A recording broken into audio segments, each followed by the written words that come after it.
Train ছুটে চলছে আপন গন্তব্যে। চলন্ত সেই ট্রেনে অন্তত ৮ থেকে ১০ জন ব্যক্তি এক যাত্রীকে ধাক্কা, চড় ও জুতো দিয়ে মারধর করছেন। সম্প্রতি সামাজিক মাধ্যমে এমন একটি ভিডিও ব্যাপক ভাইরাল হয়েছে। ভিডিওটি নিয়ে যখন আলোচনা তুঙ্গে, ঠিক তখনই সামনে এসেছে সোশ্যাল মিডিয়ায় ছড়িয়ে পড়া সেই ভিডিওর সত্যতা।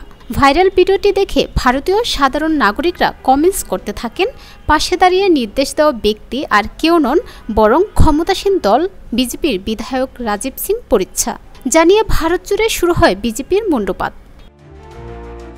ভিডিওটি ছড়িয়ে পড়ার পর দেশ জুড়ে সমালোচনার ঝড় উঠলে ভাইরাল ভিডিও প্রসঙ্গে জানা যায়, দিল্লি থেকে ভোপালগামী বন্দে ভারত এক্সপ্রেস ট্রেনের ১৯ জুনের ঘটনা এটি। উত্তরপ্রদেশের বিজেপি বিধায়ক রাজীব সিং পরিচ্ছা তার স্ত্রী ও ছেলের জন্য যে টিকিট নিয়েছিলেন তাতে তাদের পছন্দসই জানালার পাশে সিট না মেলায় এক সহযাত্রীকে জানালার পাশে সিট ছেড়ে দিতে বললেন।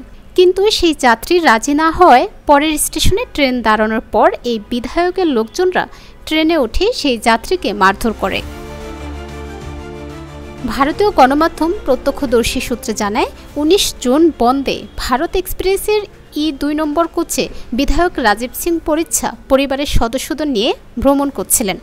তাদের পাশেই বসেছিলেন যাত্রী রাজকিশোর।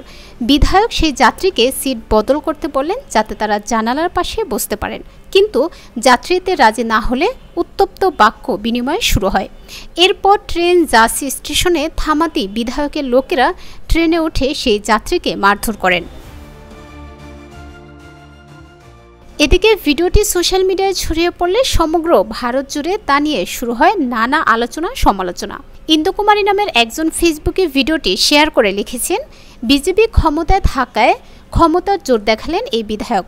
প্রকাশ্যে এভাবে কাউকে দলবল সহ মারধর করার দুঃসাহস কি করে হয়? এ কেমন জনপ্রতিনিধি? তাকে আইনের আওতায় নিয়ে আসা হোক। রাহুল মেহতা নামের আরেক ভারতীয় ভাইরাল ভিডিওটি শেয়ার করে ফেসবুকে লিখেছেন, বিজেপি নেতাদের কি লজ্জা হয় না? এরা ২ দিন পরপরই নতুন নতুন সব অদ্ভুত কর্মকাণ্ডের জন্ম দেয়, যেন দেশটা ওরা কিনে ফেলেছে। ট্রেনে সাধারণ এক যাত্রীকে যেভাবে মারধর করেছেন এই বিধায়ক, তার কঠিন শাস্তি হওয়া প্রয়োজন, আর ওর বিধায়ক পদ কেড়ে নেওয়া উচিত।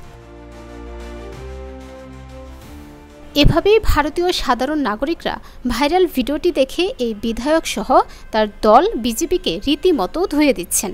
একজন নির্বাচিত জনপ্রতিনিধির উপস্থিতিতে এই ধরনের মারধরের ঘটনায় স্বাভাবিকভাবেই উত্তেজনা ছড়িয়েছে দেশ জুড়ে।